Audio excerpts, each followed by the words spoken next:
New ইয়র্কের Jackson Heights থেকে আপনাদেরকে স্বাগত জানাচ্ছি। আমি খালেদ মহিউদ্দিন। আজ আমরা একটা বিশেষ সাক্ষাৎকারে আমরা আপনাদের আমন্ত্রণ জানাচ্ছি। আসসালামু আলাইকুম। শীত চলে আসলো। আমাদের দেশে শীত বেশি দিন থাকে না, 2-2.5 মাস 3 মাস। এরপরই দেখবেন বসন্তকাল চলে আসছে, ফাগুন মাস। এর মধ্যে দেখবেন আবার শীতের শেষের দিকে গাছের পাতাগুলা সব ঝইরা যাবে, আবার ফাগুন মাসে নতুন পাতা আসবে।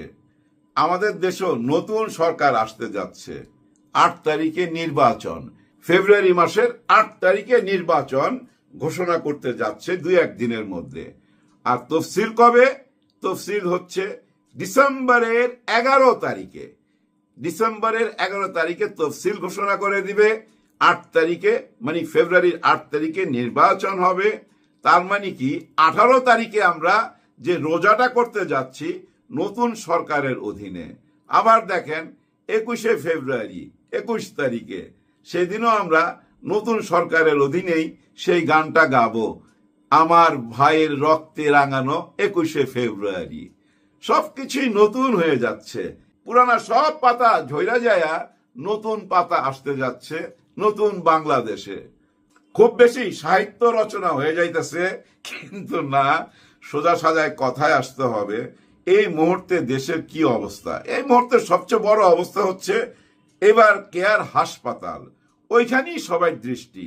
এর মধ্যে জুবাইদা রহমান চলে আসছে আজকে ভোরবেলা, এবং এয়ারপোর্ট থেকে সরাসরি হাসপাতালে 2.5 ঘন্টা ছিল, ওইখান থেকে আবার বাসায়। এখন ওনার শাশুড়িকে মানে বেগম খালেদা জিয়াকে শোনা যাচ্ছে রোববারে নিয়ে যাবে। ঠিক আছে ভাই, উনি যেভাবে চায়, উনার মা, উনি যেভাবে চাইবে সেটাই তো হবে। দেখেন এই হাসপাতালে এই মুহূর্তে চীনের ডাক্তার, সৌদি আরবের ডাক্তার, যুক্তরাষ্ট্রের ডাক্তার, যুক্তরাজ্যের ডাক্তার, সব দেশের ডাক্তাররাই এখানে আছে। এর মধ্যে জুবাইদা রহমান আইসা যোগ দিছে।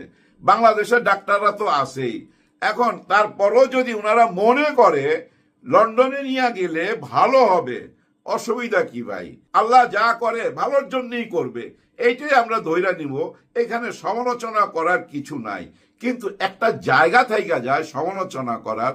তারপরও একটা প্রশ্ন সামনে চলে আসে, তারেক রহমান শুধু একজন সন্তান না, মানে বেগম খালেদা জিয়ার খালি সন্তান, এইটাই কি তার পরিচয়? না, তার তো আরো বড় পরিচয় রয়ে গেছে। সে এই দেশের একটা বড় দলের নেতা। নেতা তারেক রহমানকে নিয়ে একটু কথা বলতে চাই। সন্তান তারেক রহমান তার মাকে কোথায় চিকিৎসা করাবে, কি ভালো কি মন্দ সব উনি বুঝে, ওনার পরিবার বুঝে। এটা নিয়ে আমাদের বেশি কথা বলা ঠিক হবে না, কিন্তু একজন নেতা তারেক রহমান কেন এত বড় সুযোগ হাতছাড়া করলো, এটা আমার প্রশ্ন। আপনি বলতে পারেন ভাই কি ধরনের সুযোগ হাতছাড়া করলো? দেখেন, আমি সোজা সাজা কথা বলি, একটু বোঝার চেষ্টা করেন। এই যে বিএনপি নিয়ে অনেক রকম কথা তো সামনে চলে আসছিল, তাই না? চাঁদাবাজ, টেন্ডারবাজ, বালু মহল দখল, হাবি জাবি, এবং 200-র উপরে নিজেরা মারামারি কইরা উপরে চলে যাওয়া, এবং ধর্ষণ মামলা, জমি দখল থেকে আরম্ভ কইরা এমন কোনো অপকর্ম নাই যেটা সামনে উঠা আসে নাই, পত্র পত্রিকায় আসে নাই, এই অনলাইনে ইউটিউবে ফেসবুকে আপনারা দেখেন নাই। কত একটা চরম জায়গায় চলে গেছিল না? ওইখান থেকে হঠাৎ করে সবাই দৃষ্টি চলে আসলো বেগম খালেদা জিয়ার দিকে। উনি যেদিনই হাসপাতালে গেছিল, আজ থেকে 10-12 দিন আগে, সেদিন থেকেই সবাই নজর এইখানে। ওইসব আলোচনা কিন্তু সব ধামাচাপা পড়ে গেছে, তাই না ভাই?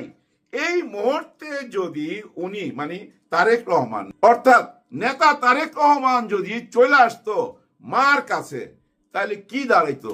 হয়তো আপনারা বলবেন অনেকে যে ভাই রাস্তাঘাটে ভিড় হইতো, এত হল্লা গুল্লা হইতো, সবাই স্লোগান দিত তারেক রহমান তারেক রহমান, ওইটা কি শুনতে ভালো লাগতো?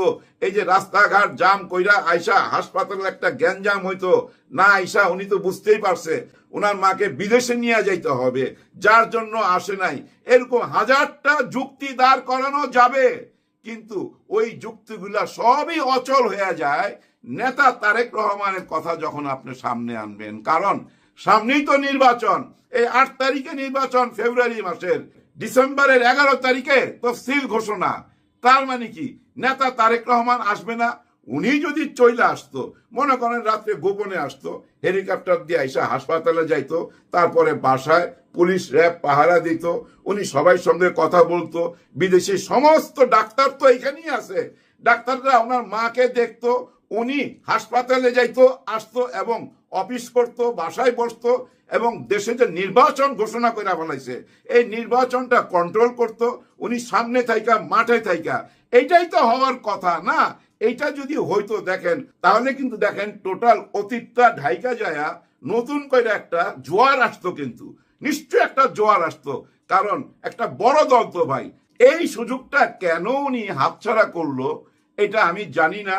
গত ভিডিওতে বলছি, ওনার ওই স্ট্যাটাসটা সারা পৃথিবীর গোয়েন্দারা যদি এক টেবিলে বৈশাও গবেষণা করে বাইর করতে পারবে না।